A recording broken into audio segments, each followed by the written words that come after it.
101 ರೂಪಾಯಿ ತಗೊಳಕ್ಕೆ ರಾತ್ರಿ ಆಗ್ಲೂ ಕಷ್ಟ ಬಿದ್ದಿದ್ದೆ 101 ರೂಪಾಯಿ ಬಂದಿತ್ತು. ಎರಡನೇ ಕಂಪ್ನಿಯಲ್ಲಿ ಲಾಕ್ ಡೌನ್ ಪೀರಿಯಡ್ ಬೇರೆ ಊರಿಗೆ ಹೋಗಕ್ ಆಗಿದ್ದಿಲ್ಲ, ಅಷ್ಟು ಕೆಲಸ ಮಾಡಿದ್ದೆ. ಸಾಲಗಾರ ಕಾಟ ಅಂತೇಳಿ ಮನೆ ಬಿಟ್ಟು ಹೋಗಿದ್ದೆ 11,500 ಬಂದಿತ್ತು. ಈ ಇನ್ನೊಂದು ಕಂಪ್ನಿ ಬಂತು ನನಗೆ. ಈಗ ಒಂದು 30 ತಿಂಗಳ ಹಿಂದೆ ಒಂದು ಕಂಪ್ನಿ ಸಿಕ್ತು. ಆ ಕಂಪ್ನಿ ಬಂದು ಮನೆಯಲ್ಲಿ ನಿಮ್ಮೆಲ್ಲರದು ಕೂಡ ಲೀಸ್ಟ್ ಇದ್ವಲ್ಲ, ಲೀಸ್ಟ್ ಮಾಡಿ ಬೋರ್ಡ್ಕಂತಾರ. ನೀವು ಯಾರು ಮಾಡೋದು?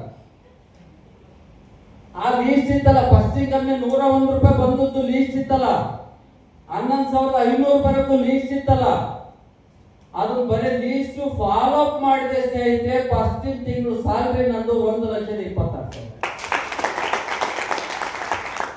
ಅದು ಯಾವ ಕಂಪ್ನಿನ? ಶ್ರೀಮಾನ್ ಶ್ರೀ ಸಂಜೀವ್ ಕುಮಾರ್ ಸರ್ ಜೋರಾಗಿ ಚಪ್ಪಾಳೆ. ಇನ್ವೆಸ್ಟ್ ಮಾಡಿಸಿ ರಾತ್ರಿ ಕೋಟ್ಯಾಧಿಪತಿ ಆಗ್ಬೇಕಂತೇಳಿ ಮನಿ ಮಟನ್ ಎಲ್ಲ ಮಾರಿಸಿ ಬೀದಿಗೆ ತಂದವರು ಇದ್ದಾರೆ. Yes sir no? Soap paste use ಮಾಡಿ 1,26,000 ಕೊಡೋರಿದ್ದಾರೇನ?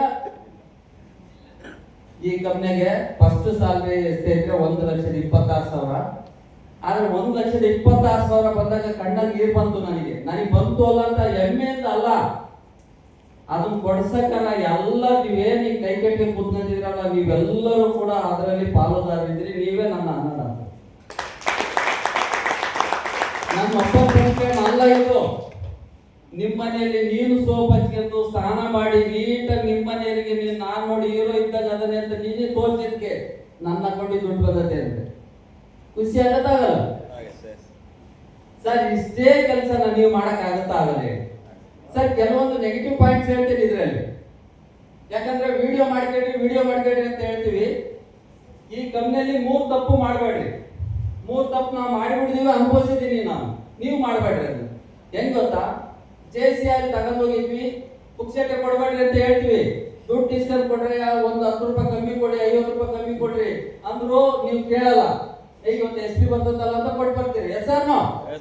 ನನ್ನ ಒಬ್ಬ ವ್ಯಕ್ತಿ ಕರ್ಕೊಂಡು ಹೋದ. ಅವರು ಒಳ್ಳೆ ಕೋಟ್ಯಾಧಿಪತಿಗಳು ಅವರು ಅಂತ ಹೇಳಿದ್ರು. ಅವ್ರ ಮನೆಗೆ JCI ತಗೊಂಡು ಹೋದೆ.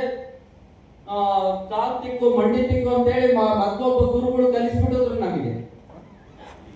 ಏನ್ ಹೇಳಿ ಒಟ್ಟು ಹೆಂಗಾರ ಮಾಡಿ ಅವ್ರು ಹಾಕಿದಲ್ಲ ನಮಗೆ ಬೇಸ್ ಪಟ್ಟು ಹೋಗಿ ನಾನು ಕಾಲ್ ತಿಕ್ಕಕ್ಕೆ ಅದು JCI ತಗೊಂಡು ಕಾಲ್ ತಿಕ್ಕಿದೆ. ಅವ್ರಿಗೆ ಪ್ರಾಡಕ್ಟ್ ಕೊಟ್ಟು ಬಂದೆ. 3 ದಿನ ಹಾಕಲು ದುಡ್ಡು ಕೊಡ್ತೀನಪ್ಪ ಅಂತ ಅಂದ್ರು. 4ನೇ ದಿನ ಮಾರ್ನಿಂಗ್ ಬೆಳಗ್ಗೆ ನಾನು ಕರ್ಕೊಂಡು ಹೋದಕ್ಕೆ ಆ ವ್ಯಕ್ತಿ ಫೋನ್ ಮಾಡಿದ. ಏನಂತ ಗೊತ್ತಾ ಸರ್? ಅವ್ರು ಮಾತ್ರ ಫೋನ್ ರಿಸೀವ್ ಮಾಡಬೇಡಿ ಸರ್, ಭಾರಿ ಸೆಟ್ ಆಗ್ಬಿಟ್ಟಾರೆ. ಅಯ್ಯೋ ಮಾರ JCI ಕೊಡ್ಬೇಕ್ರಿ. ನಾನು ಹೇಳ್ಬಿಟ್ಟೆ ಒಳಗೆ ಕೊಟ್ಟಿದ್ರಿ ಎಲ್ಲರೂ ಬಿಡಪ್ಪ ಆಗೈತೆ ಅನ್ನೋದು. ಹೊರಗೆ ಕೊಟ್ಟಿರೋದು ಅವನು ಅಷ್ಟು ಎಲ್ಲಿತ್ತು ನೋಡಿ. ನಾನೇ ಹೇಳ್ಬಿಟ್ಟೆ ಇವ್ನೇನು ಹೇಳ್ತಾನ ಮಾರ್ಯ. ಓಕೆ, ಕ್ಯೂರಿಯಾಸಿಟಿ ನನಗೆ ಏನಾಗಿತ್ತು ನೋಡೋಣ ತಡಿ ಅಂತೇಳಿ. ಸರ್ ನಾನು ಹಚ್ಚಿರೋದು ಎಡಗಾಲಿಗೆ, ಅವನು ಬಲಗಾಲ ಕುಂಕೆಂದು ಬರಕತ್ತಿದ್ರಿ. ಎರಡು ಕಳ್ಳ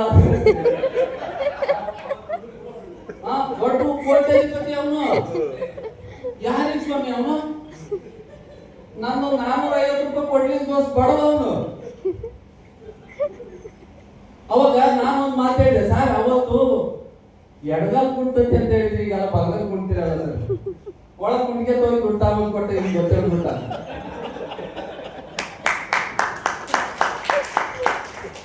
ಅದು ಗೊತ್ತಿರ್ಲಿದ್ರೆ ಏನ್ ಸಣ್ಣ ಪುಟ್ಟ ಪ್ರಾಬ್ಲಮ್ಸ್ ಬರ್ತಾವ ಸ್ನೇಹಿತರೆ, ಯಾರಿಗೂ ಬರ್ದಂಗಿರಲ್ಲ.